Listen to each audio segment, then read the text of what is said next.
सूरज की पहली किरण जब कच्ची गलियों पर पड़ती है तो मिट्टी से उठती महक पूरे माहौल को भिगो देती है। भैंसों की मुर्राहट, कुएं की चरचर और घंटियों की आवाज़ जैसे गांव की नींद को धीरे धीरे खोलती हो। रामपुर कोई बड़ा गांव नहीं, पर इसका इतिहास गहरा था। जैसा कि वहाँ के बूढ़े पीपल के नीचे बैठा हर बुजुर्ग कहता, गांव के बीचों बीच एक पुराना घर था, हरिराम काका का। इंटें पुरानी ज़रूर थी, मगर रिश्तों की यादों से जुड़ी हुई थी। हरिराम के 2 बेटे थे, रघुवीर और मोहन। दोनों में उम्र का फासला मात्र 4 साल था, पर सोच में जैसे 2 ध्रुव थे। रघुवीर बचपन से ही तेज और होशियार माना जाता था। पढ़ाई में अव्वल, बोलचाल में कुशल और सबसे बड़ी बात, खुद को सबसे ऊपर समझने की आदत। शहर की यूनिवर्सिटी में पढ़ा, फिर वही नौकरी कर ली। सूट बूट में जब गांव आता तो जैसे अपने ही खेत खलिहानों से घृणा करता।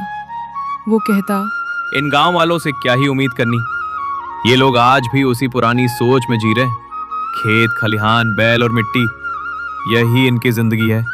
इन्हें क्या पता शहरों की चमक क्या होती है, ऊंचाई पर उड़ने का मजा क्या होता है।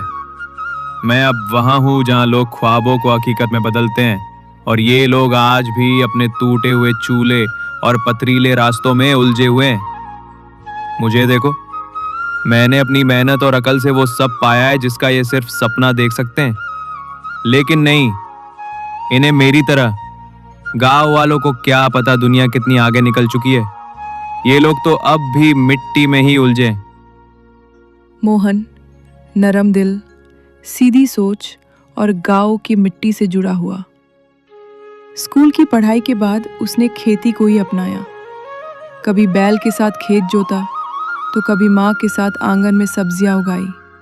उसकी खुशी वही थी, खेतों में बहते पसीने में, पशुओं के साथ खेलने में और माँ के हाथ के बने चूल्हे के रोटियों में। हरिराम काका ने उम्र भर खेतों की देखभाल की थी। एक एक बीघा जमीन को खून पसीने से सींचा था। जब उम्र ढलने लगी तब उन्होंने अपने बेटों को पास बिठाया। हरिराम जी की सांसें अब उखड़ने लगी थी। उनके चेहरे पर थकान थी, पर आंखों में अभी जीवन की आखिरी चमक